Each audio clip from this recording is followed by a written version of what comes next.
Olá, pessoal, tudo bem com vocês? Sejam bem-vindos a mais uma aula de língua portuguesa do nosso projeto Leia. Aqui, professora Gislane, estamos no SEAD, Centro de Ensino à Distância, e eu espero que você já esteja aí nos acompanhando, assistindo às aulas que estão no nosso canal. Bom, meninos, nós vamos falar sobre um gênero textual que se chama pesquisa de opinião. Já ouviu falar sobre esse gênero?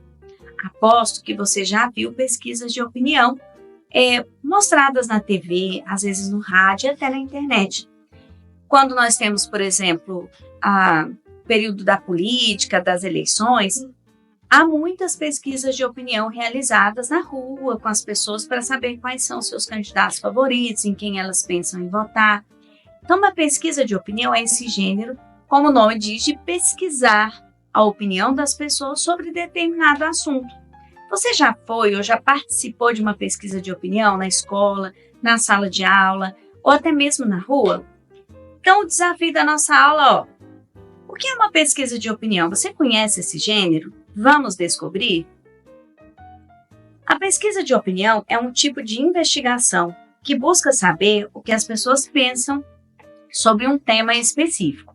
Pode ser feita com entrevistas, questionários ou enquetes. E, às vezes, para divulgar essa pesquisa de opinião, usam-se legendas ou emojis como esses daqui, imagens que representam a opinião das pessoas. Então, por exemplo, quando você vai em uma clínica para ser consultado, e aí eles falam assim, quando você sair, responde aqui a pesquisa de opinião. E aí perguntam para você como foi o seu atendimento ali naquela clínica. E muitas vezes aparece, esses emojis aí da tela, vocês estão vendo? Esses emojis mostram para nós, que a pessoa está muito satisfeita, razoável, mais ou menos, insatisfeita e muito insatisfeita. Ou seja, se você não gostou do atendimento, você vai marcar o emojizinho aqui da carinha brava, né? Ou triste aqui, ou vermelho.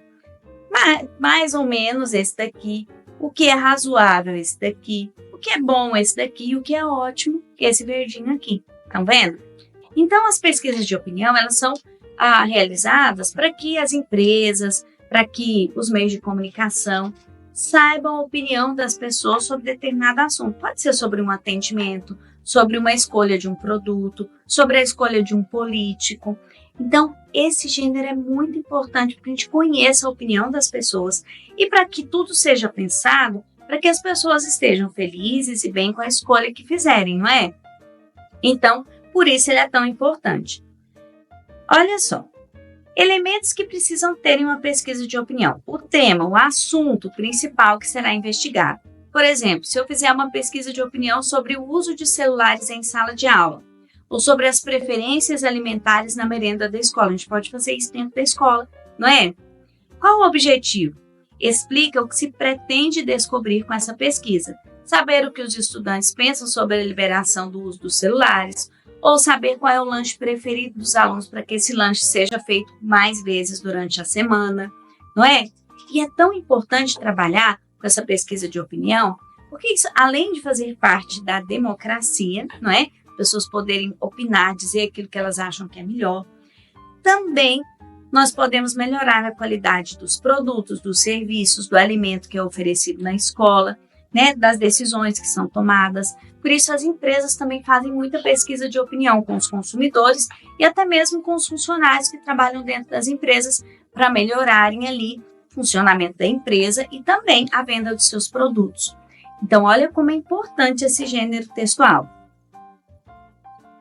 Elementos de uma pesquisa de opinião. Definir um público-alvo que poderá responder à pesquisa. Por exemplo, alunos do 8º ano, professores da escola, pais de estudantes. As perguntas devem ser objetivas, claras, diretas e relacionadas com o tema.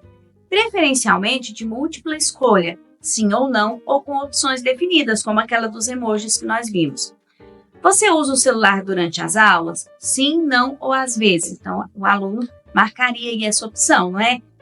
Perguntas diretas, objetivas, com opções diretas e claras. Quantidade de entrevistados, que é uma amostra do geral. Número total de pessoas que responderam à pesquisa. Então, por exemplo, foram entrevistados 40 alunos do 7º ano. Essa quantidade de entrevistados é importante para ter uma noção da quantidade de pessoas que foram entrevistadas e qual a porcentagem que isso corresponde a quantidade de alunos da escola toda, ou a quantidade de eleitores. Então, por isso, sempre fala assim, a amostragem pesquisou 2.000 eleitores, porque é a quantidade de pessoas que foram pesquisadas naquela pesquisa de opinião, certo? Então, isso também é importante saber. Os resultados. Dados organizados em números, porcentagens ou gráficos, como nós vimos no exemplo. Então, 60% dos alunos disseram que sim, 25% disseram que não e 15% disseram que às vezes. Então, qual que é a conclusão? A análise dos dados indica a opinião do grupo entrevistado. Essa análise deve ser coerente com os resultados. A maioria dos alunos apoia o uso do celular em sala, de acordo com a pesquisa, especialmente para atividades escolares. Então, 60% que disseram que usavam em atividades escolares, né? Então, meninos, nessa aula nós vimos que é o gênero pesquisa de opinião. Para que ele serve? Ele serve para descobrir a opinião das pessoas sobre determinado tema e aí direcionar, por exemplo, uma marca, um produto, né? Direcionar uma campanha política, direcionar as escolhas que são feitas dentro de uma instituição, por exemplo, a questão do lanche na escola. Então, as pesquisas de opinião são muito importantes para descobrir a opinião das pessoas sobre produtos, marcas, decisões, políticos, e por isso elas são tão importantes como gênero textual, são tão realizadas atualmente. Então, quando você se deparar com uma pesquisa de opinião, você já sabe o que é, para que serve e como ela funciona. Espero que você tenha gostado dessa aula e eu te aguardo para a nossa próxima aula. Até lá!